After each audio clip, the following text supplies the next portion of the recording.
Já aconteceu de sua cabeça não parar de dar voltas? Cada problema, cada dúvida, cada temor se repete como uma canção que você não consegue tirar da sua mente. E ao final do dia, em vez de encontrar respostas, você só sente um cansaço que rouba a sua paz. Mas deixe-me dizer uma coisa. Enquanto você luta contra essas tempestades internas, Deus já tem um plano para te levar a um refúgio seguro. Você não precisa saber tudo, nem controlar tudo. Você só precisa aprender a crer que mesmo no barulho dos seus pensamentos, há um Deus que te chama para descansar nele. Hoje, você descobrirá como a Bíblia não só reconhece essa batalha mental que vivemos, mas também nos oferece ferramentas concretas para superá-la. Às vezes, a resposta não está em pensar menos, mas em confiar mais. Porque quando você solta o que te sobrecarrega e permite que a paz de Deus preencha seu interior, algo poderoso acontece. Seus medos se tornam menores e suas forças se renovam. Antes de nos aprofundarmos em cada ponto desta mensagem, quero que você faça algo muito simples. Declare em voz alta: creio na tua promessa, Senhor. Descanso em ti, porque minha mente e meu coração encontram na tua presença a paz que tanto necessito. Faça isso com fé, porque a partir deste mesmo instante, você está dando o primeiro passo para transformar sua vida e experimentar aquela calma sobrenatural que só Deus pode conceder. Número 1. Entrega suas cargas a quem pode sustentá-las. Há momentos em que a mente não se cala. Ficamos rolando na cama. Repetimos mentalmente o que deu errado, o que pode dar errado, o que talvez nunca aconteça, mas que mesmo assim pesa como se já estivesse sobre os nossos ombros. Já te aconteceu? Às vezes não é só uma coisa, mas uma combinação. A preocupação com o trabalho, a saúde de um ente querido, o futuro incerto ou simplesmente o esgotamento que não vai embora. E sem perceber, carregamos uma mochila invisível que vai se enchendo dia após dia até se tornar insuportável. O Salmo 55, versículo 22, nos deixa uma instrução clara, mas também uma promessa profunda. Echa sobre Jeová tua carga, e ele te sustentará. Não deixará para sempre caído o justo. Não diz, pense menos nos teus problemas. Não diz, ignore o que você sente. Diz, echa, como quem deliberadamente lança algo. Como quem decide que não vai mais continuar a sustentá-lo sozinho. E isso não é fácil, porque há uma parte de nós que quer ter o controle. Achamos que, se pensarmos o suficiente, encontraremos a solução. Mas esse é o engano. Quanto mais tentamos controlar cada possibilidade, mais alimentamos a ansiedade. A ironia é que quanto mais tentamos segurar o peso com nossas próprias forças, mais afundamos. O verbo hebraico original, usado nesse echar, implica um ato forte, decidido. Não é um suspiro resignado, é uma ação, uma declaração. É como dizer, Senhor, eu não posso mais. Eu te entrego isto. Confio que tu podes lidar com o que me supera. E aqui vem a beleza da promessa. Deus não só recebe a carga, mas também te sustenta. Não é como uma caixa de correio onde deixamos nossas preocupações e seguimos em frente. É um Deus que diz, eu caminho contigo. Eu te levanto quando estás para cair. Eu não te deixo sozinho. Essa é a diferença entre entregar nossas cargas a uma ideia e entregá-las a um pai. Mas por que se entregamos nossas cargas, as voltamos a recolher? É como se orássemos dizendo, Senhor, eu te entrego isto. Mas ao terminar a oração, as colocássemos de volta na mochila. Isso é um padrão mental, e a neurociência confirma. O cérebro tende a percorrer os mesmos caminhos de pensamento, especialmente os que repete com frequência. A preocupação se torna um hábito, mas é aí que a fé entra como uma transformação profunda. Cada vez que decidimos conscientemente confiar, estamos treinando novos caminhos neurais, estamos quebrando o ciclo. Mas atenção, nem toda preocupação é ruim. Existe uma preocupação produtiva que nos impulsiona a agir, a planejar, a prevenir. E existe a preocupação improdutiva que só nos paralisa. A chave está em discernir. Isso é algo que posso resolver agora ou é algo que preciso entregar? Essa é uma pergunta poderosa e não estamos chamados a carregar sozinhos. A comunidade também é uma extensão desse suporte divino. Às vezes, Deus responde às nossas orações através de pessoas que nos abraçam, nos escutam, nos levantam. Pedir ajuda não é fraqueza, é sabedoria. Mas muitas vezes o nosso orgulho se intromete. Aquela voz que diz: você consegue sozinho, não incomode ninguém, seja forte. Mas o verdadeiro forte é aquele que reconhece quando precisa de apoio. A entrega, além disso, não é um evento único, é uma disciplina. Como respirar, como comer. Todos os dias precisamos revisar essa mochila mental e perguntar: o que não cabe em mim hoje? E deixá-lo aos pés daquele que não se cansa, que não se esgota, que não desiste. Quando fazemos isso, quando escolhemos confiar em vez de controlar, quando optamos por descansar em vez de remoer, nossa paz se torna um ato de adoração. Estamos dizendo com nosso silêncio interior: creio em ti, confio que estás agindo, mesmo quando não te vejo. E isso é testemunho. Isso é fé viva. Assim, agora te convido a fazer um pequeno ato simbólico. Imagine que você carrega uma mochila nas costas, cheia de preocupações, de medos, de cargas que arrasta. E agora, solte-a, deixe-a cair. Visualize isso. E enquanto faz isso, repita comigo o versículo: Echa sobre Jeová tua carga, e ele te sustentará, não deixará para sempre caído o justo. E ore assim: Senhor, tu conheces as minhas cargas, conheces o que não disse, o que me custa deixar ir. Hoje decido entregá-las a ti. Não quero carregá-las sozinho. Sustenta-me tu, ensina-me a confiar, dá-me descanso, dá-me paz, pois creio que tu és fiel. Em nome de Jesus, amém. Que hoje você possa caminhar mais leve, porque você não está sozinho. E porque há um Deus que não só carrega suas cargas, mas que também te sustenta por completo. Número 2. Sua mente precisa descansar no presente. Você já se sentiu com a mente em 1000 lugares, menos aqui? Você se levanta e já está pensando no que pode dar errado amanhã, nos pagamentos do próximo mês, no diagnóstico que ainda não chega, naquela conversa que ainda não aconteceu. E enquanto o corpo está presente, sua alma, sua atenção, sua paz estão no futuro. O versículo em Mateus capítulo 6, versículo 34, fala diretamente dessa experiência tão humana. Portanto, não se preocupem com o amanhã, pois o amanhã trará as suas próprias preocupações. Basta a cada dia o seu mal. Jesus não está sendo indiferente às nossas cargas, muito pelo contrário. Ele observa com compaixão a angústia de uma mente que se cansa mais pelo que imagina do que pelo que enfrenta. Há um custo invisível quando vivemos assim, um desgaste constante que não se vê no rosto, mas que se sente na alma. Porque se preocupar com o amanhã não só não resolve nada, como rouba a energia que precisamos para lidar com o hoje. E aqui surge uma das verdades mais belas do reino. Deus não nos concede a graça para a semana inteira adiantada.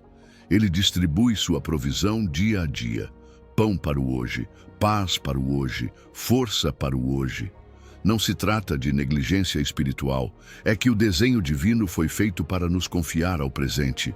Cada dia traz o que precisamos, mesmo que, às vezes, não o reconheçamos de imediato. O problema é que, quando nossa mente se divide entre o agora e o depois, entre o problema de hoje e o medo do amanhã, tornamo-nos ineficazes. A neurociência demonstrou: o cérebro humano não consegue estar plenamente atento a dois tempos distintos. Ou estamos aqui, ou estamos lá. Não se pode viver o agora se estamos emocionalmente ancorados no futuro. E, no âmbito espiritual, só há um lugar onde podemos encontrar Deus, no presente. Não em nossos temores quanto ao futuro, nem em nossas simulações mentais. Ele está aqui, hoje, falando conosco agora. O que às vezes esquecemos é que esse mandamento de Jesus, não se preocupem com o amanhã, não é uma exigência pesada, é um convite amoroso. É como se Deus dissesse: não carregue um peso que ainda não existe, deixe que eu cuide do futuro. Você caminha comigo hoje.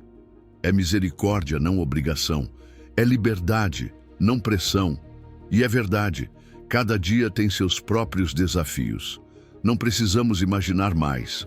Mas também é verdade que cada dia tem a sua provisão específica. Se permanecermos presentes, conectados com Deus, conscientes do momento, descobriremos recursos que não se vê quando estamos distraídos. A ansiedade pelo futuro costuma surgir de um profundo sentimento de desconfiança. Pensamos que, se não controlarmos agora, algo dará errado. Mas isso revela algo importante. Nossa fé ainda está crescendo, porque quando confiamos de verdade, sabemos que Deus estará lá, assim como está hoje. A preocupação é uma falsa forma de preparação. Não nos torna mais sábios nem mais eficientes. Ela nos deixa mais exaustos. Isso não significa que não devamos planejar.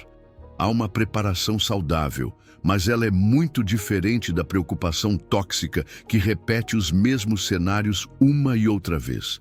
Aquela que rouba a paz e nos paralisa. E em meio a tudo isso, temos ferramentas espirituais para ancorar nossa mente. A meditação na palavra, a oração focalizada, o simples ato de respirar conscientemente enquanto dizemos: aqui estou, Senhor. Neste momento, você está comigo. Isso é mindfulness bíblico, não como moda, mas como uma prática sagrada. Um treinamento para viver o agora. Jesus também nos ensinou sobre o círculo de influência. O que posso fazer hoje? A quem posso amar hoje? Que decisão posso tomar hoje que realmente esteja sob o meu controle? Todo o resto pertence ao círculo da preocupação. E esse círculo precisa ser entregue. E talvez o mais belo de tudo seja que Jesus não nos chama para um descanso passivo. Ele nos chama para um descanso ativo.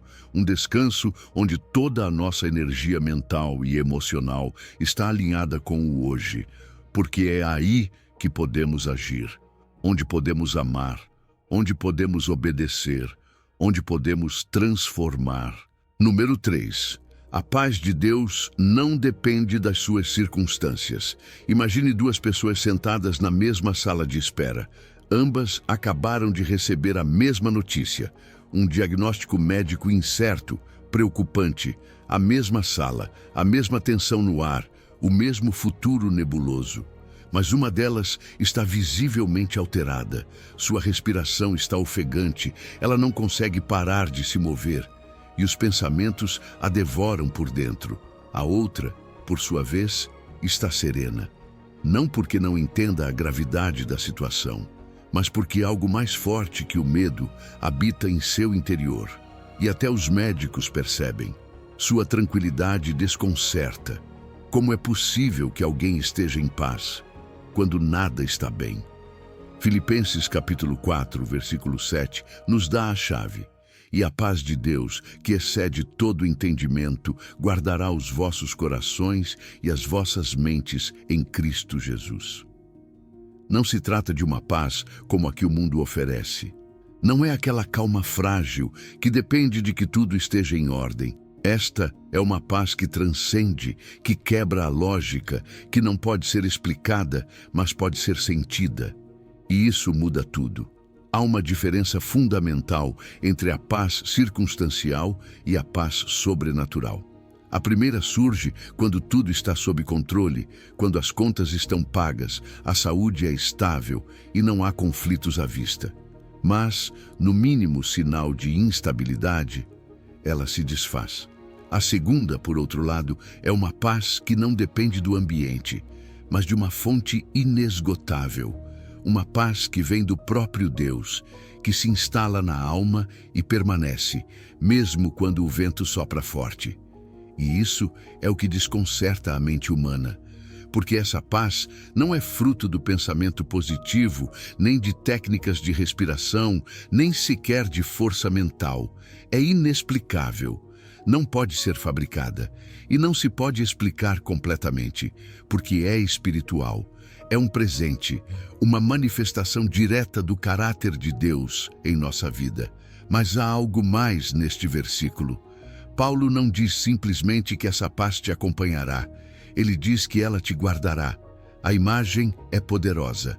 É como se a paz atuasse como um guarda, como um sentinela que se coloca diante do seu coração e da sua mente, impedindo que a ansiedade invada sem controle.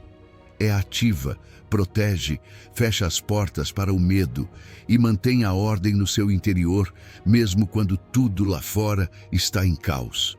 E perceba de onde se origina essa paz, em Cristo Jesus. Não é uma técnica, não é um método de autoajuda, é uma postura espiritual, é o resultado de estarmos conectados com a fonte da vida e não com as nossas circunstâncias. Quando habitamos nele, a sua paz passa a habitar em nós, e não como um objetivo que temos que alcançar à força, mas como uma evidência de que estamos caminhando em comunhão com ele. Agora, o que muitas vezes nos impede de experimentar essa paz, frequentemente são as nossas próprias crenças. A ideia de que tenho que resolver tudo sozinho. O hábito mental de antecipar o pior. O padrão de focar mais no problema do que na presença de Deus. Esses são bloqueios que precisamos identificar para poder liberá-los. Porque a paz não chega quando tudo se resolve, mas quando decidimos confiar antes de ver os resultados. E quando isso acontece, algo mais ocorre. Nossa paz se transforma em testemunho. As pessoas ao nosso redor começam a notar que há algo diferente, uma luz em meio à tempestade. E essa paz inexplicável fala mais alto que 1000 palavras. É uma pregação silenciosa, mas poderosa. Além disso, essa paz tem impacto físico. Não é apenas algo emocional ou espiritual. Quando vivemos nessa serenidade divina, nosso sistema nervoso se regula, nossos músculos se relaxam, dormimos melhor, pensamos com mais clareza. Deus não apenas guarda a nossa mente, Ele também cuida do nosso corpo por meio dessa paz. E não é algo que surge de forma imediata. A paz é também um processo. Às vezes, ela vem em ondas. Outras vezes, precisamos nos lembrar repetidamente de que estamos seguros nele, que podemos soltar o controle, que não precisamos entender tudo para estar tranquilos. É uma disciplina da alma, uma entrega diária. No final, essa paz é uma declaração, uma proclamação silenciosa que diz: eu creio que Deus continua no trono, mesmo agora, mesmo aqui, mesmo em meio a isso. E essa fé sustenta. Número 4. Aprende a orar em vez de se preocupar.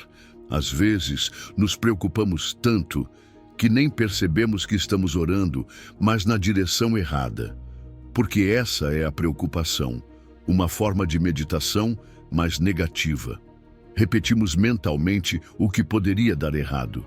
Analisamos novamente, exageramos, revivemos. E nesse processo, alimentamos a ansiedade sem perceber. É como se estivéssemos tendo uma conversa constante, mas não com Deus, e sim com os nossos medos. E Filipenses capítulo 4, versículo 6, vem interromper esse ciclo. Não andeis ansiosos por coisa alguma, mas em tudo, pela oração e súplica com ação de graças, apresentem os seus pedidos a Deus. Esse versículo não é uma repreensão. É uma rota de fuga, um mapa rumo à paz. Não se trata de fingir que não sentimos preocupação, mas de aprender o que fazer com ela, porque se preocupar não resolve, mas orar transforma. A preocupação nos desgasta, a oração nos fortalece, a preocupação nos aprisiona num quarto escuro, a oração abre janelas para a luz. Mas por que é tão fácil se preocupar e tão difícil orar? Porque a preocupação tem uma estrutura enganosa. Ela nos dá a sensação de que estamos fazendo algo útil. Pensamos que, ao rever o problema uma e outra vez, estamos nos preparando melhor. Mas, na verdade, estamos investindo energia em algo que não nos leva à solução. Apenas nos desgasta emocional e mentalmente. É como estar numa bicicleta ergométrica. Muito esforço, mas sem avançar. E é aí que entra o mandamento libertador. Não andeis ansiosos por coisa alguma. Não é uma expectativa absurda, como se Jesus esperasse que fôssemos imunes aos problemas. É um convite para mudar de estratégia, para substituir o hábito da ansiedade pelo hábito da oração. E essa mudança transforma tudo, porque a oração reorienta o foco. Ela nos tira do centro da preocupação. Lembra-nos de que nem tudo depende de nós, que há um Deus soberano, presente, interessado, que ouve. Mas não se trata apenas de dizer, ajuda-me Deus, e pronto. Paulo menciona 3 tipos de abordagem: oração, súplica e pedido. No texto original grego, cada palavra tem um matiz. Proseuche, a oração geral, é comunhão com Deus. Deises, a súplica, implica urgência, vulnerabilidade. E o pedido refere-se a ser específico, de nomear a situação não como uma preocupação vaga, mas como um pedido claro. Senhor, isto me aflige, isto me dói, não sei como lidar com isso. E logo após isso, vem a gratidão, porque agradecer não é um complemento opcional, é essencial. É o que muda o tom da oração, pois, quando agradecemos, mesmo que por algo pequeno, estamos reconhecendo que Deus já foi fiel antes. E se foi fiel ontem, será hoje. E se é hoje, posso confiar a Ele também o amanhã. Até a ciência confirma. Estudos mostram que a gratidão ativa regiões do cérebro que contrabalançam a ansiedade. Não é apenas um ato espiritual, também é uma medicina para a mente. Quando agradecemos, reprogramamos nosso cérebro, mudamos o canal, sintonizamos a esperança. E o mais belo é que essa prática não precisa ser feita na solidão. Uma comunidade que ora junta é mais forte do que um indivíduo que se preocupa sozinho. Quando compartilhamos as nossas cargas em oração com os outros, algo se quebra por dentro, o peso diminui, a alma se alivia, porque Deus também atua por meio da comunhão. E se fizermos disso um hábito, a transformação é real. A oração, quando constante, se torna um treinamento mental. Já não reagimos como antes. Já não caímos tão facilmente na espiral da ansiedade. Novos caminhos neurais se formam. Cria-se um reflexo de paz, um novo estilo de vida. E há uma verdade que quero que você lembre com força. Entregar sua preocupação em oração não é renunciar ao problema. Não é cruzar os braços. É exatamente o oposto. É tomar a decisão mais poderosa que você pode tomar, render o controle e conectar-se com o poder real. É dizer a Deus, tu podes fazer o que eu não posso. Eu coloco as minhas forças onde posso agir e te entrego o resto. Então, faça isso agora. Pense em algo que te preocupa, não em 5 coisas, apenas em uma. Nomeie-a, escreva-a se necessário. Em seguida, transforme isso em uma oração concreta. Senhor, isto me angustia. Peço que atues nessa área, que me concedas sabedoria, que me mostres o que fazer, se há algo que deva ser feito. Depois, agradeça. Obrigado porque tu estás comigo. Obrigado por tudo o que já realizaste. Obrigado, pois não estou sozinho. E por fim, solte, de verdade. Respire fundo, como quem entrega um peso pesado a alguém mais forte, e diga no seu coração, Senhor, isto já não me pertence só a mim. Coloco-o em tuas mãos. A paz nem sempre chega de imediato, mas ela virá, porque toda vez que oramos, em vez de nos preocuparmos, abrimos a porta para que o céu se manifeste aqui, no cotidiano, na sua mente, na sua alma, no seu dia. Número 5. Renuncia ao controle ilusório. Miguel era um gerente brilhante, eficiente, perfeccionista, meticuloso, sempre com um plano, sempre com um plano B e, por precaução, também um plano C. Mas o que ninguém sabia era que por trás desse controle aparente havia um cansaço crônico. Cada erro ele sentia como uma ameaça pessoal. Cada imprevisto ele vivia como um fracasso. Até que um dia seu corpo disse basta. Ele colapsou. E no meio de uma sala de emergência, enquanto sua mente girava buscando soluções, não encontrou nada que pudesse controlar. E então, pela primeira vez em anos, ele ouviu: Tu guardarás em completa paz aquele cujo pensamento em ti persevera, pois nele confiou. Isaías, capítulo 26, versículo 3. Aquele versículo não é uma bela poesia, é uma promessa concreta, uma fórmula espiritual para a saúde mental. E também um espelho, pois nos confronta com uma verdade desconfortável. Muitas vezes, nossa ansiedade não vem do que acontece, mas do que queremos controlar sem poder. O controle se disfarça de responsabilidade, de liderança, de cuidado. Mas nem sempre é isso. Às vezes, é medo. Medo de que algo fuja do roteiro, medo de que não nos precisem, medo de que algo falhe e não saibamos o que fazer. E quando esse medo se torna hábito, nasce uma dependência, a dependência do controle. A necessidade de gerenciar tudo, prever tudo, corrigir tudo. Mas essa necessidade não traz paz. Ela só traz exaustão, pois o que tentamos controlar acaba nos controlando. E é aí que entra o poder do pensamento perseverante. O texto hebraico original não fala de pensar em Deus de vez em quando. Fala de uma mente apoiada, ancorada, fixa, como uma coluna que não se move com o vento. Não se trata de mencionar Deus ao final do dia, mas de construir uma maneira de pensar na qual Deus seja o ponto de partida. Não um pensamento ocasional, mas o fundamento de todos os pensamentos. E isso exige disciplina. Não acontece por acaso. A mente, por natureza, se dispersa, tem a tendência de se preocupar, de saltar de um cenário para outro. Por isso precisamos treiná-la, voltando repetidamente ao ponto de confiança para nos lembrarmos: isso não está sob meu controle, eu entrego isso, Deus está aqui, Ele vê o que eu não vejo. Essa repetição transforma, porque quando fixamos nossa mente em Deus, algo muda. Nosso foco se altera. Já não vemos a vida como um tabuleiro de xadrez onde tudo depende dos nossos movimentos. Passamos a ver Deus como o rei que já venceu a partida, e então a paz chega. Não porque tudo esteja bem, mas porque confiamos naquele que está.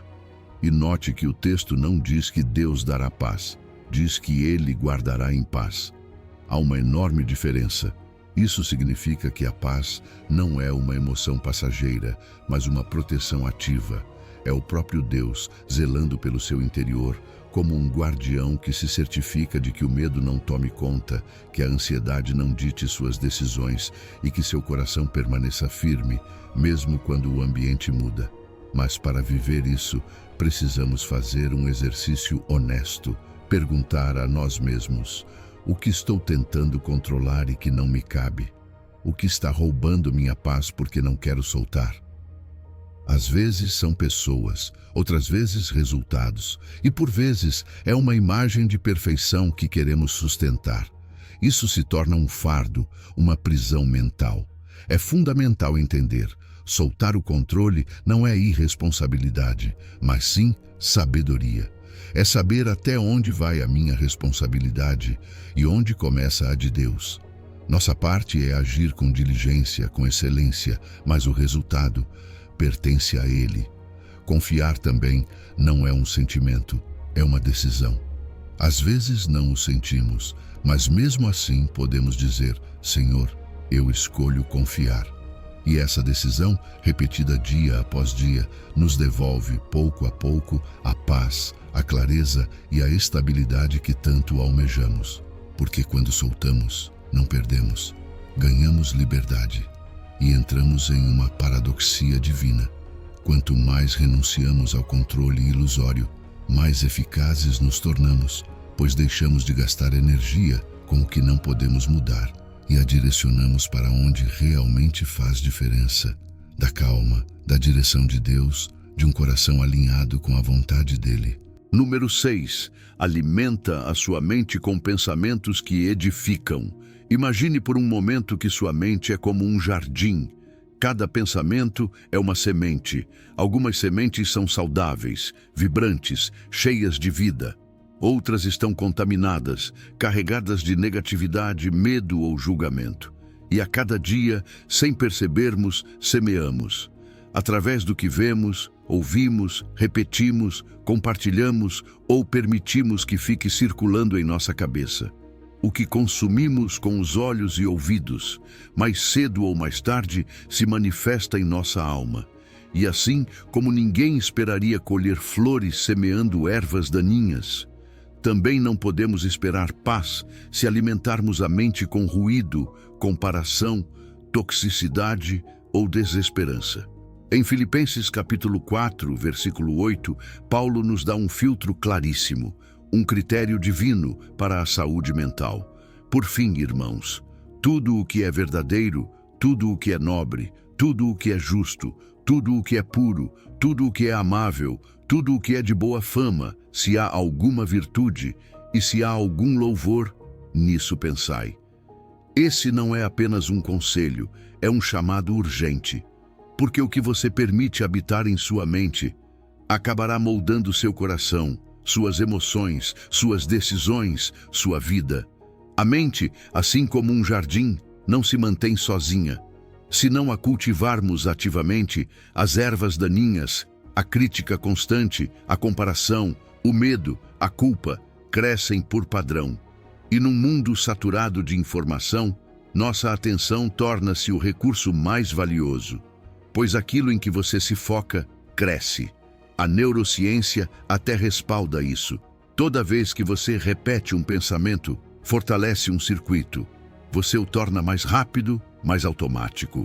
E se não vigiarmos, acabamos convertendo a ansiedade em hábito, a dúvida em identidade e o julgamento em estilo de vida. Por isso, Paulo utiliza a palavra considerem, que em grego implica uma análise, um cálculo. Não é um ato passivo, é intencional. É parar e dizer: esse pensamento é verdadeiro, é justo, é puro, é amável. São 8 filtros, 8 perguntas que transformam a mente. Porque se o pensamento não passar por esse filtro, para que deixá-lo entrar? E vale a pena refletir sobre cada um deles. O verdadeiro nos ancora à realidade e não a suposições catastróficas. O nobre eleva nosso olhar para o que é digno. O justo nos conecta com o correto mesmo quando dói. O puro limpa nossas intenções. O amável nos lembra que há beleza, mesmo no que está quebrado. O digno de admiração nos inspira. O excelente nos impulsiona a dar o nosso melhor. E o que merece elogio nos orienta para aquilo que vale a pena celebrar. Mas, se formos honestos, muitas vezes o que ocupa nossa mente não cumpre nenhum desses critérios. Notícias que só semeiam temor, redes que alimentam a comparação, conversas cheias de queixas, feridas que repetimos como se, ao recordá-las, pudessem se curar. Tudo isso vai deixando uma marca, e com o tempo, essa dieta mental começa a afetar nossa visão, nosso estado de ânimo, até nossa fé. Por isso, precisamos fazer um inventário. O que estou consumindo a cada dia? A quem estou ouvindo mais? Que pensamentos estou permitindo que se instalem em minha mente? Porque cada um desses elementos tem poder. Não é exagero, é espiritual, é emocional, é prático. A boa notícia é que também podemos redirecionar. Podemos interromper um pensamento negativo e dizer: não, isso não edifica, isso não vem de Deus, eu escolho substituí-lo.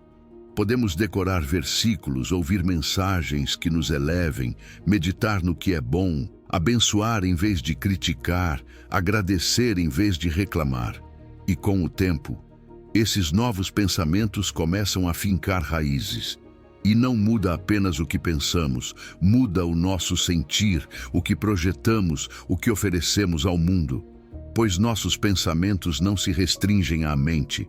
Eles se filtram em nossas palavras, nossas decisões, na forma como tratamos os outros. Quando cultivamos pensamentos saudáveis, tudo floresce. E aqui está a chave teológica. Alimentar a mente com o que é bom é um ato de adoração. Não é apenas um exercício mental.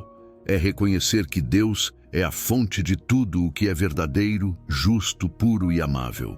É dizer, Senhor, quero pensar como tu pensas, quero ver como tu vês, quero que os meus pensamentos reflitam o teu coração.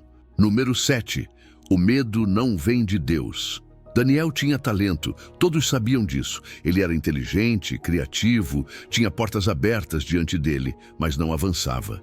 Rejeitava projetos, adiava decisões, evitava desafios. Dizia que era por prudência, por estratégia, por esperar o momento adequado. Mas um dia, seu mentor se aproximou e lhe disse algo que o desarmou. Daniel, o que você faz não é prudência, é medo disfarçado. E foi aí que ele entendeu. Sua carreira não estava parada por falta de oportunidades, mas pelo temor constante de falhar. E mais profundamente, sua fé estava sendo limitada por uma mentira que ele havia aceitado como verdade. Que se sentisse medo, então deveria ficar parado. Como se o medo fosse um semáforo vermelho espiritual. Mas Deus diz outra coisa. Isaías deixa isso bem claro. Não temas, porque eu estou contigo. Não te angusties, porque eu sou teu Deus. Eu te fortalecerei e te ajudarei. Eu te sustentarei com a minha diestra vitoriosa. Esse versículo não é uma sugestão suave. É uma declaração firme, direta, paternal. E o mais importante, é uma correção amorosa à linguagem do medo que tantos de nós repetimos sem perceber. É preciso entender algo importante. Nem todo medo aparente é ruim. A cautela sábia vem de Deus. Ela nos protege, nos faz discernir. Mas o medo paralisante, aquele que nos impede de avançar, que nos sussurra mentiras, que distorce a realidade, que nos aprisiona, esse não vem dele. Do segundo livro de Timóteo, capítulo 7, deixa isso bem claro. Porque Deus não nos deu espírito de covardia. O que vem de Deus é poder, amor e domínio próprio. O medo que imobiliza não faz parte do desenho divino. É um impostor espiritual. E Deus não nos deixa sozinhos frente a esse medo. Seu primeiro antídoto não é uma técnica, não é uma fórmula, é a sua presença. Eu estou contigo. Quantas vezes subestimamos o poder dessa frase como se fosse apenas algo emocional? Mas não é. Ela é teologicamente poderosa. Porque quando sabemos que Deus está conosco, muda a forma como enfrentamos tudo o mais. Não estamos inventando soluções sozinhos. Não estamos lutando apenas com as nossas forças. O Criador do Universo está presente, caminhando ao nosso lado. Isso deveria abafar o volume dos nossos temores. Depois, vem a segunda afirmação. Eu sou teu Deus. Não diz o Deus, diz teu Deus. Pessoal, próximo, firme. Nossa compreensão de quem é Deus afeta diretamente nosso nível de ansiedade. Se o enxergarmos como distante, indiferente ou imprevisível, nossos medos crescerão. Mas se o conhecermos como fiel, presente, forte, soberano, então a ansiedade diminui. Pois não confiamos em nós mesmos, confiamos naquele que nos sustenta. E depois vem 3 promessas ativas, práticas. Eu te fortalecerei. Isso é para quando você se sente fraco, inseguro, exausto. Eu te ajudarei. Isso é para quando você não sabe por onde começar, quando tudo parece confuso. Eu te sustentarei. Isso é para quando você já não pode mais e precisa que alguém o carregue por um tempo. Deus não se limita a dizer, não temas. Ele te equipa para não temer, te cobre, te assiste, te levanta. E essa última parte é ouro puro, com a minha diestra vitoriosa. Na cultura bíblica, a diestra é símbolo de poder, autoridade, favor. Não é qualquer mão. É a mão da vitória. É aquela que não perde batalhas. É a que abriu o mar, derrotou gigantes, curou enfermos e venceu a morte. É essa mão que te sustenta quando o medo quer te afundar. Mas, para reconhecer o medo, é preciso conhecer sua linguagem, porque nem sempre ele se apresenta dizendo, tenho medo.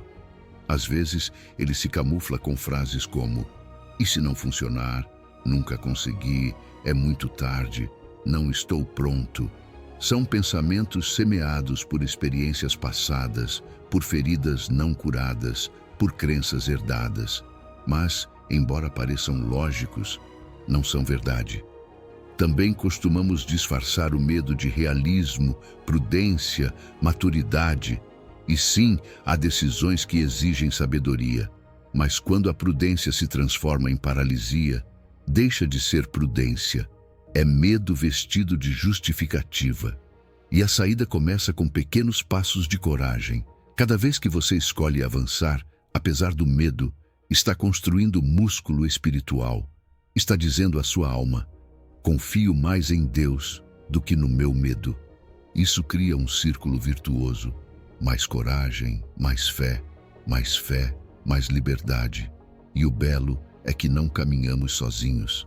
A comunidade de fé está para nos lembrar quem somos, para nos empurrar suavemente quando queremos recuar, para orar conosco quando a ansiedade grita forte.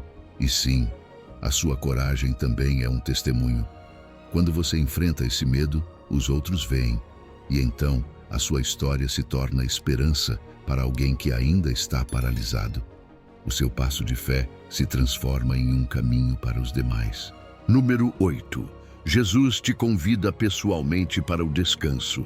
Imagine alguém caminhando por um aeroporto interminável. Carrega 5 malas pesadas, uma em cada mão, outra pendurada nas costas, 2 mais sendo arrastadas. O rosto reflete exaustão. Cada passo é mais lento que o anterior. Ao seu redor, ouvem-se anúncios. Se precisar de ajuda com sua bagagem, dirija-se ao serviço gratuito de assistência. Mas ele não para, nem ouve. Continua insistindo em carregar tudo sozinho, até que, inevitavelmente, colapsa. Assim vivemos muitos de nós, arrastando cargas internas, expectativas externas, dores do passado, responsabilidades atuais, sem pausa, sem respiro, até que a alma se cansa. E justamente ali, em meio a esse desgaste, ressoa uma voz. Vinde a mim todos os que estão cansados e oprimidos, e eu vos aliviarei. Mateus capítulo 11, versículos 28 a 30. É a voz de Jesus. Não grita, não exige, convida. E o belo dessa convite é que ele é universal, mas também íntimo. Vinde a mim todos, não exclui ninguém. Não importa sua história, sua condição, sua idade, seus erros. Mas embora esteja disponível para todos, só transforma aquele que responde. É um convite aberto, sim, mas que exige um sim pessoal. Jesus nos diagnostica com precisão, cansados e oprimidos. Não se trata somente de fadiga física. Ele fala do peso invisível, aquele que não se nota por fora, mas nos consome por dentro. O cansaço emocional, a pressão mental, a carga espiritual. E ele não nos julga por estarmos assim. Compreende-nos, observa-nos com compaixão e nos oferece algo melhor, um descanso verdadeiro. E aqui vem a paradoxa, pois pensar-se-ia que a solução para o esgotamento seria abandonar tudo, ficar sem carga. Mas Jesus diz, tomai o meu jugo sobre vós. Como pode um novo jugo dar descanso? Porque não se trata de carregar algo a mais, mas de carregar algo diferente. O jugo de Cristo não pesa, não sufoca, não escraviza, é suave, é leve, é uma nova forma de viver, uma maneira divina de percorrer o mesmo caminho, mas com outro ritmo, outro propósito, outro companheiro.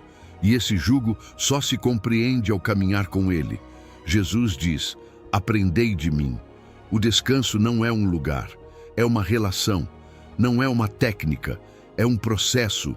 aprende-se, e esse aprendizado não vem do esforço, mas da comunhão, de observar como ele vivia, como enfrentava a vida, como respondia com mansidão e humildade, porque esse é o caráter do mestre do descanso. Jesus é pacífico, não grita, não impõe, sua liderança não pesa, é humilde, não nos obriga a merecer sua atenção, não condiciona sua ajuda. Seu descanso é um presente, mas exige algo de nós, que deixemos de lado os nossos outros jugos, porque todos carregamos um. Alguns caminham sob o jugo do perfeccionismo, onde nunca é suficiente. Outros, sob o da aprovação, onde cada ação depende do que os outros pensam. Alguns, sob o jugo do materialismo, outros do medo, da autossuficiência. Todos prometem descanso, mas entregam exaustão. Jesus nos oferece descanso para a alma, não apenas para dormir melhor, não apenas menos estresse. Falamos de um descanso profundo, aquele que toca as camadas internas do ser, que nos permite respirar mesmo em meio ao caos, que nos devolve a capacidade de desfrutar, de confiar, de viver sem estar em modo de sobrevivência. E para viver isso, é preciso fazer uma troca, soltar o jugo pesado, entregar as malas internas e receber o de Jesus, não como algo meramente simbólico, mas real, prático. É perguntar: o que estou carregando que não me cabe? O que posso entregar hoje a Jesus? E fazê-lo, não apenas uma vez, mas a cada dia. Mas isso exige humildade, pois o maior obstáculo para o descanso é o orgulho. Aquela voz que diz: eu posso sozinho, tenho que ser forte, eu me viro. Mas na realidade não podemos. E Jesus não nos pediu que pudéssemos. Ele nos pediu que fôssemos a Ele. E quando fazemos isso, esse descanso se torna um testemunho. Pois em um mundo que corre, que compete, que está sempre esgotado, alguém que caminha em paz chama a atenção. É um sinal visível de um reino invisível, uma amostra viva de que há outra maneira de viver. E mais, esse descanso não é uma pausa temporária, é uma restauração, um retorno ao que Deus sempre quis para nós. Desde o princípio, na criação, o descanso fez parte do desenho divino, não como uma recompensa pelo trabalho, mas como um ritmo sagrado. Jesus não só nos dá alívio, nos devolve o desenho original de uma mente e uma alma em paz. Convido você agora a uma experiência simbólica. Feche os olhos, visualize suas cargas, nomeie-as, sinta seu peso. E agora, imagine que você as coloca aos pés de Jesus, uma por uma. Respire e então estenda as mãos e receba o seu jugo, leve, suave, feito especialmente para você. Ore assim: Senhor Jesus, estou cansado. Reconheço que tentei carregar demais por mim mesmo. Hoje aceito o teu convite. Entrego as minhas cargas. Recebo o teu jugo. Ensina-me a caminhar contigo, no teu ritmo, com a tua paz. Amém. E lembre-se, o descanso não é um evento único, é uma relação contínua. E esse descanso em Cristo está sempre disponível, hoje e a cada dia. Número 9. Sua mente precisa de renovação, não só informação. Imagine que seu telefone começa a falhar. Ele trava, fica lento, os aplicativos não respondem. Você o enche de arquivos, instala mais apps achando que assim melhorará sua utilidade. Mas não melhora, piora. Até que alguém te diz: o problema não é o conteúdo, é que você nunca atualiza o sistema. Você precisa renovar o software, não só enchê-lo de mais coisas. E aí tudo faz sentido. Não se trata de adicionar, trata-se de transformar. Assim acontece com nossa mente. Vivemos numa cultura que nos empurra a consumir informação constante. Mais notícias, mais conteúdo, mais conselhos, mais verdades rápidas. Mas a alma não se transforma só pelo que sabe. A transformação real ocorre quando há renovação. Por isso, Romanos capítulo 12, versículo 2 diz: não se amoldem ao padrão deste mundo, mas transformem-se pela renovação da sua mente, para que sejam capazes de experimentar e comprovar a boa, agradável e perfeita vontade de Deus. Paulo usa uma linguagem clara e urgente. Não se amoldem, não se conformem, porque o mundo atual tem um molde, um padrão, e não é neutro. É um sistema de pensamento que promove a pressa, a comparação constante, a autossuficiência, o medo, a distração permanente. Se não renovarmos nossa mente, acabamos pensando, reagindo e vivendo como todos os outros, mesmo que amemos a Deus, em teoria. O termo que o texto original usa para renovação é anakainosis e vai muito além de uma ideia bonita. Significa uma renovação radical, como quando se reforma por completo uma casa antiga. Não se trata de pintar por cima, é derrubar muros internos, substituir estruturas, tirar o que já não serve e deixar espaço para o novo. E esse processo não é automático. A forma verbal usada em Xian Transformados implica algo progressivo. É uma transformação contínua, não uma mudança instantânea. É como um treinamento da alma. Não basta saber o que a Bíblia diz, é preciso permitir que essa verdade reescreva nossos padrões mentais, que substitua o ruído interno pela voz de Deus, que nos desconecte das narrativas falsas e nos conecte com a verdade eterna. Nossa mente é o campo de batalha. Tudo começa nela. O que acreditamos, o que tememos, o que esperamos. Muitas vezes queremos viver em paz, agir com fé, tomar boas decisões, mas tentamos a partir de uma mente saturada, sem renovação. E assim não funciona. A renovação mental é o núcleo de qualquer transformação espiritual autêntica. E veja o que diz o versículo. Assim vocês poderão comprovar qual é a vontade de Deus. Não diz que você saberá por estudar mais, por se esforçar mais, por pedir sinais. Diz que você a experimentará como resultado natural de uma mente renovada. A renovação afina seu ouvido espiritual, traz clareza, permite ver o que antes não podia, não por mágica, mas por alinhamento. Mas há obstáculos, muitos. O apego ao controle, por exemplo.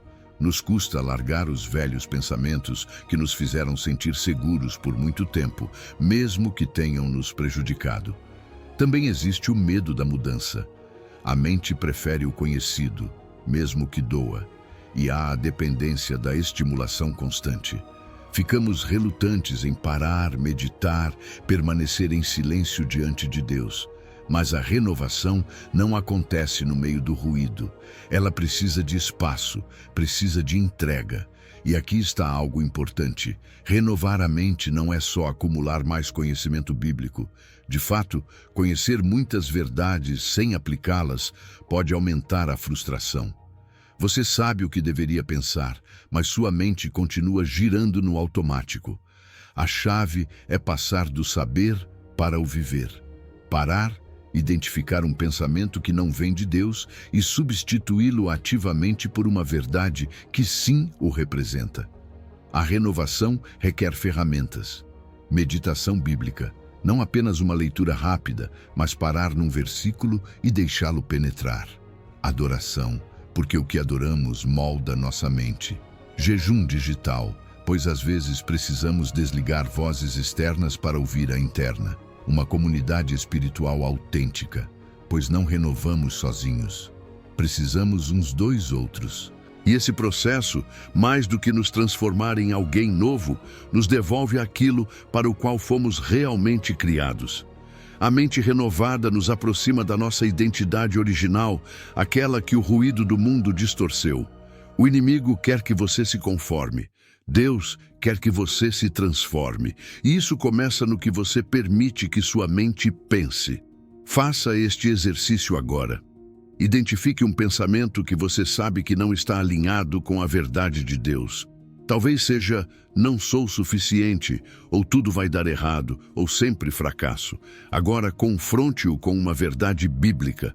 Por exemplo, tudo posso naquele que me fortalece, ou Deus não me deu espírito de covardia. Medite nessa verdade, escreva-a, repita-a, substitua. E comprometa-se nesta semana a praticar esse intercâmbio mental todos os dias, não para ter mais informação, mas para viver a partir da transformação, pois sua mente não foi criada para repetir padrões antigos, foi desenhada para refletir a mente de Cristo, e isso muda tudo. Número 10. Aceite os ritmos divinos da vida.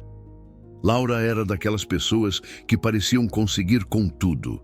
Tinha um trabalho exigente, 2 filhos pequenos, um casamento que tentava cuidar, pais idosos para atender, amigas que esperavam sua presença e uma lista de tarefas interminável. Mas por trás do seu sorriso funcional havia algo que não estava bem. Ela vivia cansada, mentalmente drenada, frustrada, porque embora desse o seu máximo, sentia que nada fazia perfeitamente. Exigia de si mesma ser excelente em cada papel, o tempo todo. Mas seu corpo, um dia, disse basta. Um colapso de saúde a obrigou a parar. E, em meio a esse rompimento, ela redescobriu algo que transformou sua forma de viver. Tudo tem o seu tempo determinado. Há um tempo para cada propósito debaixo do céu. Eclesiastes capítulo 3. Essa passagem não é apenas poesia antiga, é sabedoria viva. Nos lembra que a vida não foi feita para acontecer tudo ao mesmo tempo, que Deus, em sua infinita sabedoria, organizou a existência em ritmos, em ciclos, em estações, e que tentar viver tudo ao mesmo tempo é uma das causas mais comuns do nosso esgotamento interior. Aceitar que há um tempo para tudo não é resignação, é liberdade. É reconhecer que não preciso ser tudo para todos, o tempo todo. Que não é necessário florescer em todas as áreas simultaneamente. Que posso estar na estação de plantar em um aspecto da minha vida e em outra, na de colher. Há tempo para chorar e tempo para rir. Para trabalhar intensamente e para ficar em silêncio. Quando lutamos contra o ritmo divino, nos esgotamos. Quando o abraçamos, encontramos descanso. E o mais belo dessa passagem é como ela apresenta pares de opostos: nascer e morrer, plantar e arrancar, construir e destruir, buscar e deixar de buscar. São expressões do fluxo natural da vida. Não há contradição, há harmonia. A vida não é linear, é cíclica, e resistir a esses ciclos é o que nos desgasta. Não é o trabalho em si, mas tentar florescer no inverno. Forçar-nos a produzir frutos quando Deus está nos chamando para descansar as raízes. Para viver em paz, precisamos de discernimento. Devemos nos perguntar: em que estação estou? Deus está me chamando para construir ou para esperar? É tempo de avançar ou de pausar? Porque se não entendermos a estação em que estamos, nossas expectativas se tornam tiranas. Queremos colher onde acabamos de semear. Queremos nos mover quando Deus nos chama a permanecer. E isso, inevitavelmente, nos frustra. Cada estação tem seu propósito, até as que parecem improdutivas. Às vezes, Deus nos leva a um tempo de aparente silêncio para trabalhar profundamente em nosso caráter. Outras vezes, nos retira da visibilidade para nos restaurar internamente. E em outras, nos empurra a avançar quando já estávamos acomodados. A chave está em confiar que Ele sabe o que faz, que cada ritmo que Ele marca tem intenção. Parte do problema está no que eu chamo de pressão do sempre. Sempre produtivos, sempre disponíveis, sempre excelentes, sempre presentes. Mas não fomos criados para o sempre. Nem mesmo Deus trabalhou o tempo todo. Na criação, depois de 6 dias, Ele descansou. O descanso não foi uma necessidade, foi um modelo, um padrão divino para toda a existência. Até a terra precisa de tempos de barbecho para voltar a dar frutos. E nós também. E não se trata de encontrar o equilíbrio perfeito, esse ideal inatingível que só gera culpa, mas de viver em harmonia com a estação atual. O equilíbrio sugere que tudo deva pesar igual, que tudo seja idêntico. A harmonia compreende que há tempos intensos e tempos suaves. como uma sinfonia em que cada instrumento entra no seu momento e não todos de uma vez. Também há sinais que indicam que Deus está nos movendo de uma estação para outra. Às vezes, é uma inquietação interna, ou um fechamento inesperado, ou uma nova oportunidade que surge justamente quando pensávamos que não era o momento. O problema é que muitas vezes queremos que a nova estação se pareça com a anterior, mas não é assim. Cada uma tem sua própria cor, seu próprio ritmo, sua própria graça. E tudo isso requer paciência, porque os ritmos de Deus não se apressam, eles se abraçam. Ele não trabalha no piloto automático, trabalha com propósito, às vezes lento para nós, mas sempre perfeito. Aprender a esperar o tempo certo faz parte da maturidade espiritual. Convido você agora a fazer algo. Pare por um momento, respire e pergunte-se com sinceridade: em que estação estou? Estou semeando ou colhendo? Estou em expansão ou em recolhimento? Estou lutando contra a estação ou aceitando-a com fé? E ore assim: Senhor, mostra-me em que tempo da minha vida me encontro. Dá-me sabedoria para discernir e humildade para aceitar. Ajuda-me a deixar de resistir e a começar a fluir contigo. Hoje decido caminhar no teu ritmo e não no do mundo, nem na minha própria exigência. Amém. E comprometa-se. Ajuste suas expectativas à estação em que você está. Não viva no calendário de outrem, viva no ritmo de Deus. Porque quando você se alinha com o tempo dele, a paz retorna, a força renasce e tudo encontra o seu lugar. Número 11. Na sua fraqueza, o seu poder se manifesta. Lúcia era uma mulher brilhante, uma daquelas pessoas que pareciam ter tudo sob controle. Excelência profissional, capacidade de liderança, mente ágil, palavra firme. Ela havia forjado uma reputação baseada em desempenho, resiliência e perfeição. Orgulhosa de nunca demonstrar fraqueza, mesmo nos momentos mais intensos. Até que, um dia, durante uma apresentação crucial, diante de um auditório cheio, seu corpo e sua mente disseram basta. Ela ficou sem ar, a visão se turvou e suas mãos tremiam. Uma crise de ansiedade em público, inesperada, humilhante para ela e, ao mesmo tempo, necessária, porque foi o ponto de ruptura que a levou a descobrir que não se tratava de sustentar tudo, e sim de ser sustentada. Basta-te a minha graça, porque o meu poder se aperfeiçoa na fraqueza. Essas palavras de Deus a Paulo em 2 Coríntios 12:9 não foram um consolo qualquer, foram uma declaração de verdade eterna. Em um mundo que idolatra a autossuficiência, Deus nos oferece uma paradoxa divina. O seu poder se revela, não quando somos fortes, mas quando reconhecemos que não o somos. Essa ideia quebra os padrões mentais modernos, pois tudo ao nosso redor grita que devemos ser fortes, capazes, eficientes, emocionalmente estáveis, mentalmente invulneráveis. E quando não o somos, sentimos vergonha. Mas Deus não opera segundo essa lógica. Deus se move de forma diferente. Ele não se impressiona com nossa força. Ele se aproxima da nossa fragilidade. Paulo falou de um aguijón, uma fraqueza que lhe causava sofrimento, algo que ele pediu para ser removido por 3 vezes. E Deus disse não, não porque não o amasse, nem por ignorá-lo, mas porque havia um propósito maior. Pois essa fraqueza era o cenário ideal para que o poder de Cristo se manifestasse. E isso muda tudo. Deus nem sempre remove o espinho, mas promete uma graça que envolve, redime e transforma. E então aparece aquela frase poderosa: basta-te a minha graça. Não é um contentar-te com pouco, é um o que tenho para ti é suficiente e abundante, capaz de te sustentar, mesmo quando tudo o mais falha. Não precisas ser mais forte, nem mais organizado, nem mais estável emocionalmente para encontrar a paz. Precisas receber. E essa graça não é teórica, é prática, real, disponível. O mais impressionante é a mudança de perspectiva. Paulo não apenas aceita sua fraqueza, ele a celebra. Mais me gloriarei nas minhas fraquezas, para que sobre mim repouse o poder de Cristo.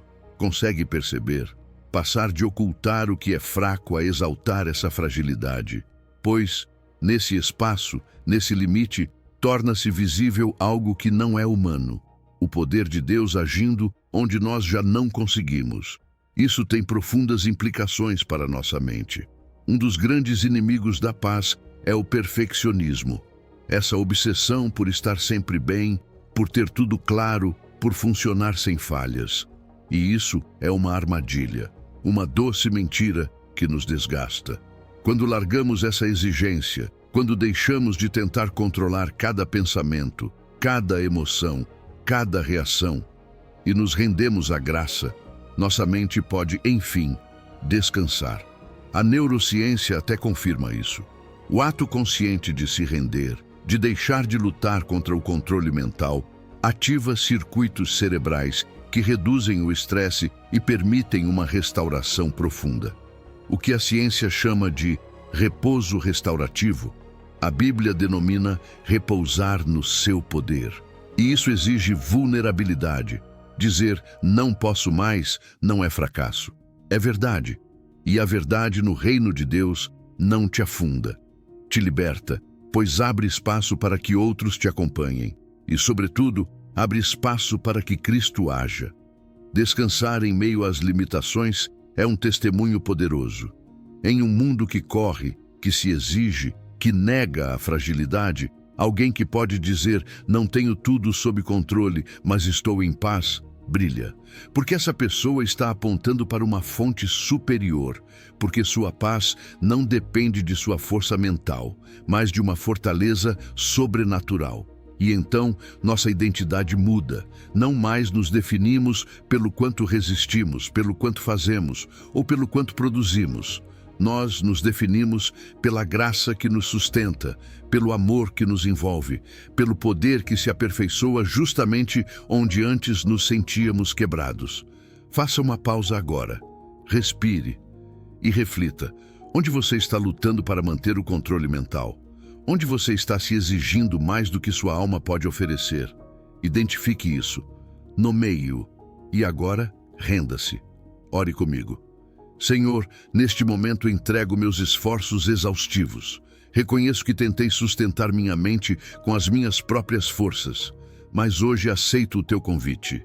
Eu me rendo. Aceito que a tua graça é suficiente para minha mente inquieta e declaro que o teu poder se aperfeiçoe precisamente onde me sinto mais fraca. Amém. E volte a essa verdade quantas vezes precisar.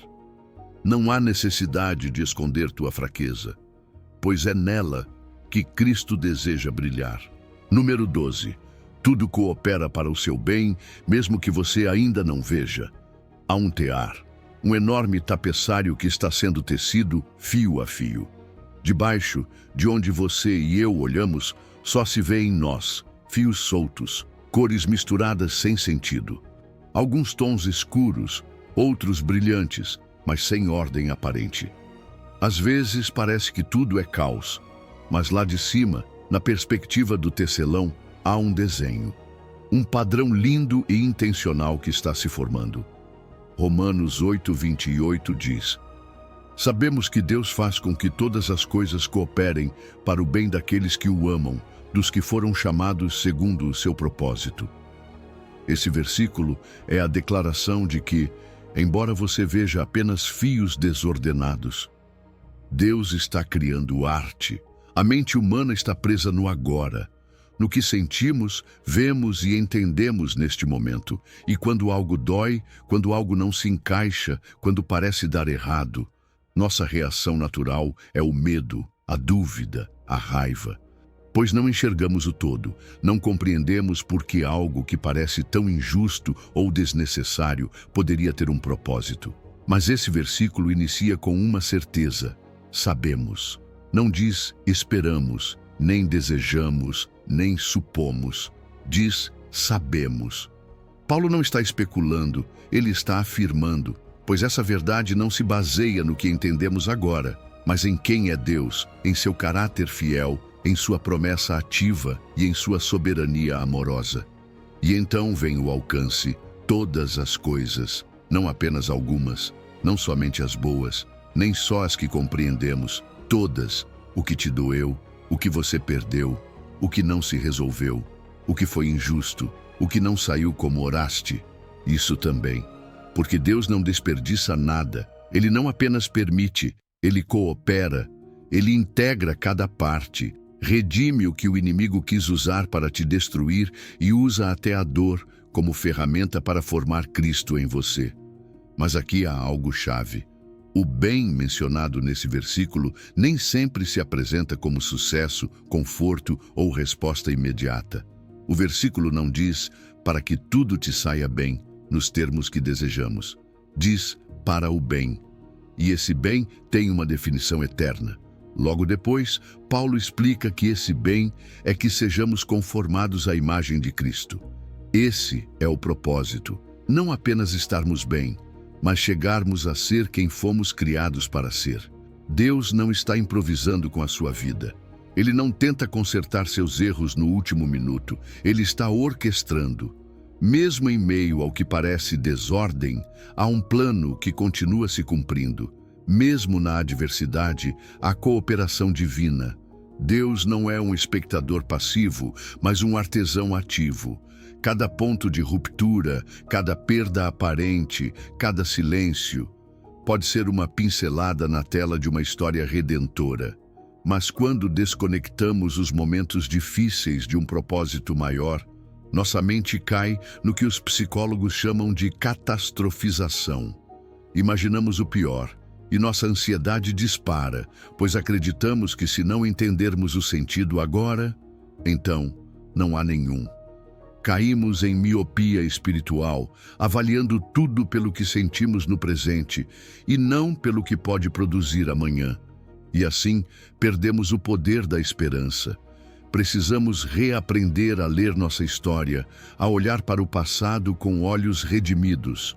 Pois, se você prestar atenção, certamente já houve momentos em que pôde dizer: eu não entendia por que aquilo aconteceu, mas hoje vejo que produziu algo bom em mim.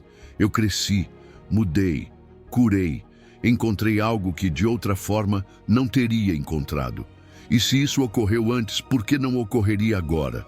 Claro, essa promessa não é mágica, é condicional, para aqueles que o amam. Não se trata de que tudo dê certo para qualquer um, mas para aqueles que decidiram amar a Deus, confiar nele e caminhar segundo o seu propósito. É nesse contexto que tudo coopera, não porque sejamos perfeitos, mas porque Deus é perfeito. No meio desse processo, essa verdade atua como uma âncora para a mente. Ela nos permite largar a necessidade de entender tudo imediatamente, trazendo paz no meio do incompleto. Nos lembra que aquele capítulo, que hoje não faz sentido, pode ser o prólogo de um milagre, e que talvez o desenho completo só vejamos na eternidade. Mas isso não significa que não esteja acontecendo agora. Faça este exercício. Pense em um evento difícil do seu passado, aquele que te marcou, deixou confuso. Pergunte-se: saiu algo bom daquilo? Houve algum fruto, alguma mudança, alguma revelação? Se houve, reconheça: Deus, vejo como aquilo cooperou para o meu bem. E agora, observe o seu presente, o que hoje você não entende, o que hoje te dói, e declare: se você pôde transformar aquilo, também pode transformar isto. Mesmo sem ver o desenho completo agora, confio que você está trabalhando. E repita comigo: Senhor, neste momento confesso que não entendo tudo o que estás fazendo, mas confio em Ti. Sei que todas as coisas, mesmo aquelas que hoje me causam dor, estão cooperando para o meu bem, porque Te amo e fui chamado segundo o Teu propósito. Amém. Deus não terminou a sua história. E tudo, absolutamente tudo, está em suas mãos. Número 13.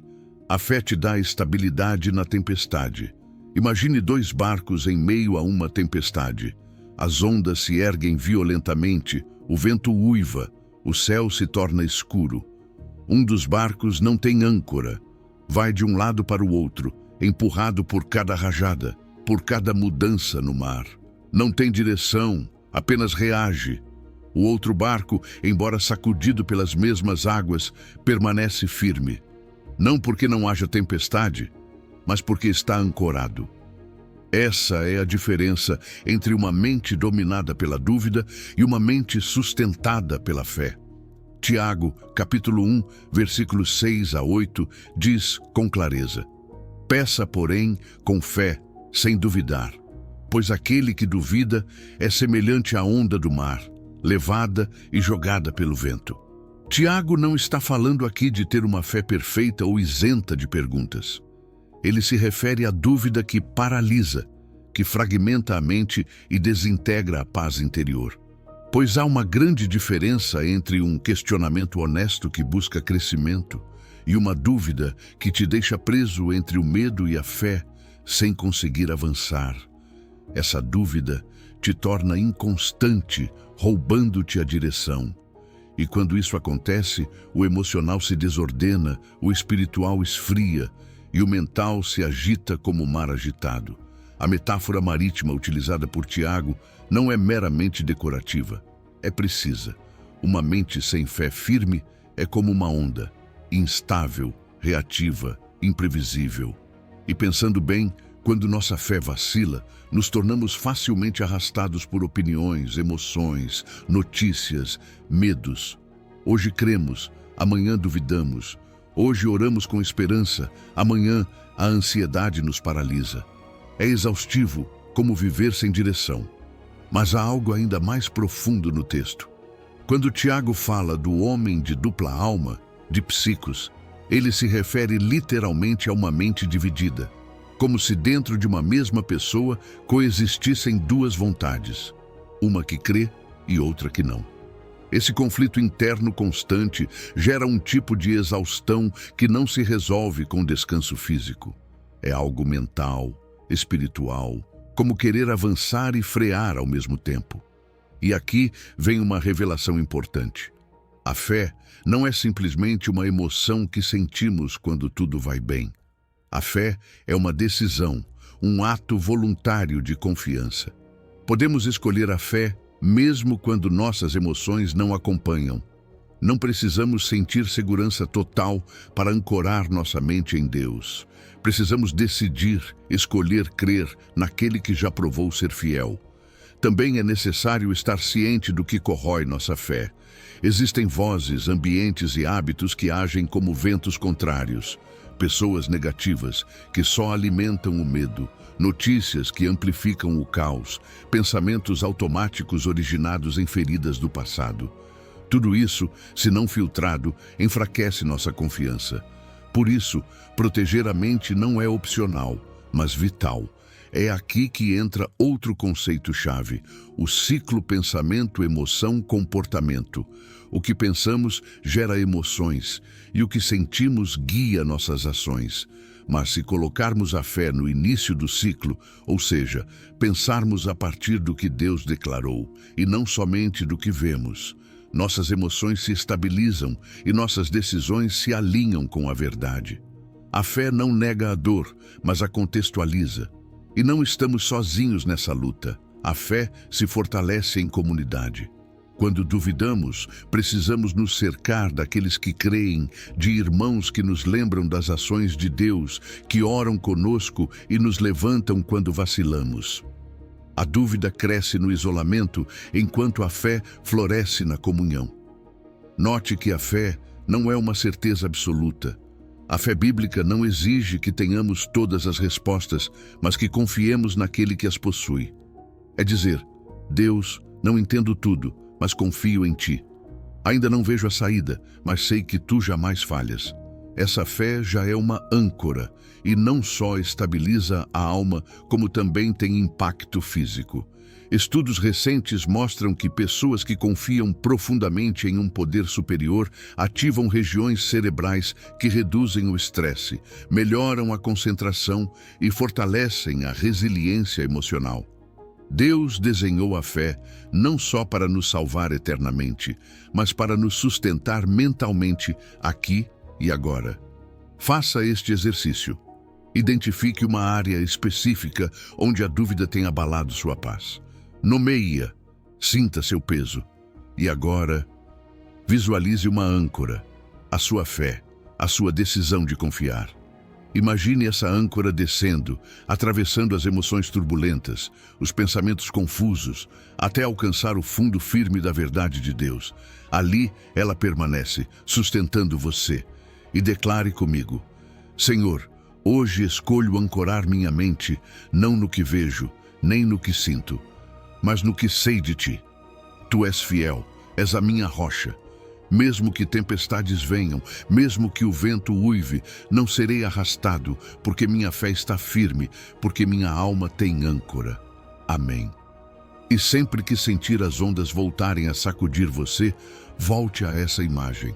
Você não é a onda, você é o barco ancorado. E enquanto sua fé estiver alicerçada em Cristo, nenhuma tempestade poderá te afundar. Número 14. Transforme seu conhecimento em ação. Daniel havia lido todos os versículos sobre a paz. Podia recitá-los de memória. Tinha participado de seminários, tomado notas, debatido em pequenos grupos sobre a ansiedade e a confiança em Deus. E, contudo, na escuridão de seu quarto, os ataques de pânico continuavam voltando. Seus pensamentos o consumiam, o coração acelerava e a paz que ele conhecia em teoria jamais se manifestava na prática. Como pode ser que alguém tão informado esteja tão agitado por dentro? Tiago explica com uma clareza cortante. Não se contentem apenas em ouvir a palavra, pois assim vocês se enganam a si mesmos. Ponham-na em prática.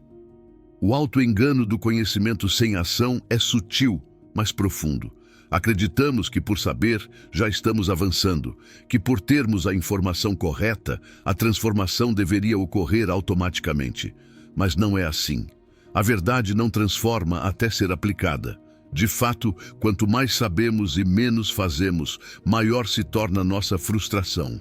Sentimos que deveríamos estar melhores, mas não estamos.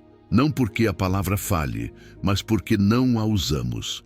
Tiago usa uma imagem tão cotidiana quanto poderosa, um espelho. Diz que ouvir a palavra sem praticá-la é como olhar para o espelho e logo esquecer como você é. A Bíblia é esse espelho. Ela não nos mostra apenas teorias, mas nos revela a nós mesmos. Reflete nosso estado real, nossas feridas, nossas reações, nossas distorções. Porém, esse reflexo é inútil se, ao vê-lo, não agimos. Se não mudarmos o que percebemos estar desalinhado, ver sem agir é ignorar, é auto-enganar-se. Mas o texto não se restringe à correção.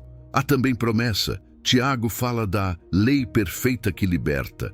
Que paradoxa linda! Pois muitos veem os mandamentos de Deus como restrições, como fardos, mas na verdade, eles são caminhos para a libertação. Quando Deus nos diz, não se preocupe com o amanhã, Ele não está reprimindo nossa mente, mas nos mostrando como viver sem o peso que não fomos feitos para carregar. Sua palavra, quando praticada, liberta. Aqui entra um princípio-chave: perseverar. Não basta aplicar a palavra uma vez, num momento de crise, como um botão de emergência.